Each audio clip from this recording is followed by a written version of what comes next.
I went up to Vince halfway through the day and I said, do you even want to know what I'm, some of the shit I want to say to you? And he went, nope, draw me money,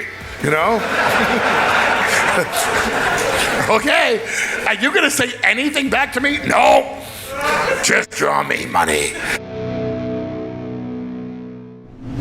One of the first things you did when you got to WWF, apart from commentate with Jim Ross, was when the Invasion storyline was happening and ECW became a part of that, and it lasted about 5 months, something like that. How did you feel as someone who had, like we talked about before, so much time with ECW? You're now in WWF and they're bringing the name of ECW back to do this storyline, and it culminates in Survivor Series where the alliance is taken away. But a few days before that show, you did that promo on SmackDown on Vince McMahon. It was like 11 minutes long. I think people remember it, where you said things like, you took Hulk Hogan's blood and created Titan Tower, whatever it was. It felt like that was almost like a culmination for you to get vent that and get that all out in some way. Would that be accurate? For those of you who will remember the Monday Night Raw that preceded that promo, they did a vignette on Vince's plane with Mick Foley, where Mick Foley tore into Vince and Vince was just eating fruit and not paying attention to what Mick had to say.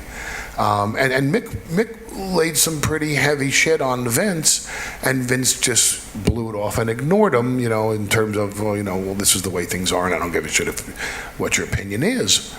And we were heading to SmackDown, and Michael Hayes, the fabulous Freebird, WWE Hall of Famer, I might add, and author of Bad Street USA, Nibes. Michael Hayes on the plane looked over at Vince and says, if you really want someone to do a shoot promo on you, Paulie over there rip your asshole yay fucking wide.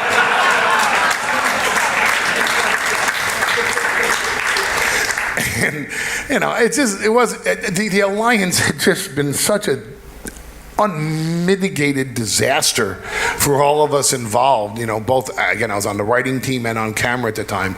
So on both ends of my career, it's just like, oh God, I wish this would just end already. And it was ending, and we were heading towards the conclusion.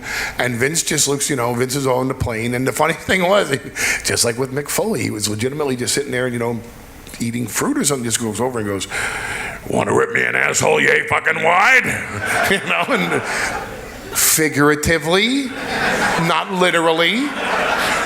And, it had been a while since I had done one of those ECW style shoot promos.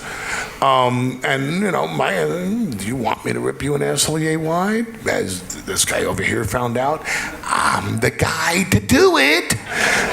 You want me to shoot? I'll shoot. Okay. How far can I go? As much as you can to draw me money. Okay. That I can do. That I can do. I can draw you money and rip you an asshole yay wide. Let's do it. And we got to SmackDown, and I knew I wanted to invoke the name of a bunch of the promoters that he ran out of business, and I knew I wanted to invoke the name of his father because I knew his father. I worked for his father. I was a teenage photographer that used to get paid for my pictures by Vince McMahon's father, and so I felt I had the right to invoke his father's name, which is a no-no unless you're going to say his name with reverence. We had done the angle where I turned Vince's children, and we've done it 100,000 times since, but this was I turned both of them on Vince at the same time. Where Stephanie comes out on TV and goes, I just want my father to die.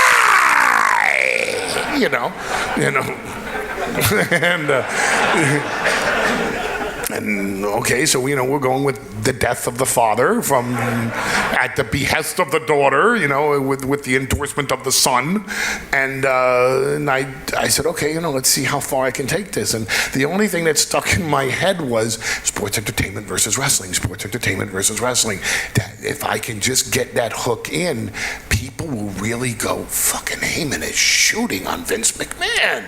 And so I came up with the line, you made wrestling a dirty word, didn't you, Vince? And I went, wow, that's the core. And as long as I can build this promo around that core, I have no idea what I'm going to say out there, but I know that's the message I want to send. That ECW and, WCW, the Alliance represents wrestling, and you scumbag, barrel-chested Irish fuck, you represent sports entertainment. You want superstars. We want wrestlers, and then that's the core of it. So to his credit, I'll give him a ton of credit. I went up to Vince halfway through the day and I said, do you even want to know what I'm, some of the shit I want to say to you? And he went, no, draw me money,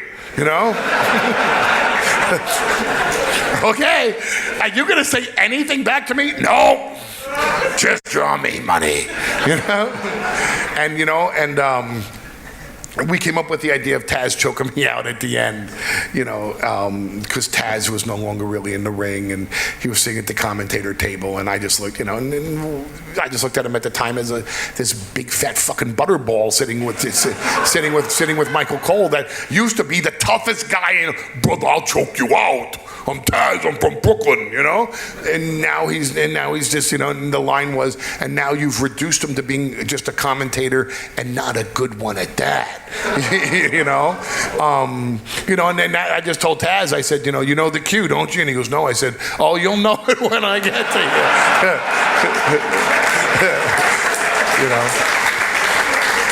And I said to him, listen, the cameras are going to be tight on us, bring that choke, man, tighten it up, bring it in. Oh, God, did he bring it? Oh. He jumped the shit out of me. And God bless him for doing it. So we were in Gorilla, and I was about to go out to cut the promo, and I looked over at Vince, who was eating a protein bar, and I said, hey, you sure you don't want to know anything I'm going to say here? Some of this shit's real heavy. Will it draw me money? Yeah. It'll get a lot of attention, Vince, that I promise you. It's a go-home show, God damn it. Bring it. Yes, sir, Captain. I'm on my way. And so I went out there, and for however many minutes it was, I laid into Vince McMahon in a shoot as I recommend anybody that ever wants to do a shoot promo, keep in mind the fact that shooting in and of itself is very Vince Russo.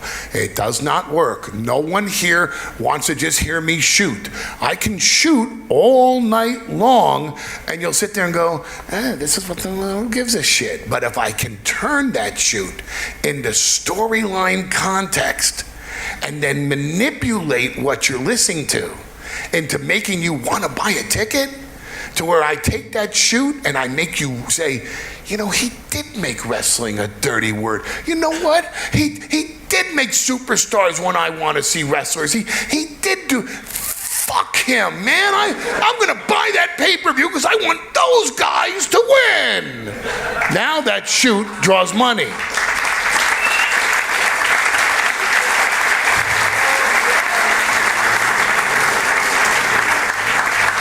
So we took this realistic premise, which is known as a shoot, and we went as far as we could with the shoot comments, manipulated them into the storyline that we were presenting for that Sunday, and set forth a segment on SmackDown that to this day, as you just learned from Kenny, I still get asked all about because people still wonder, how was that planned?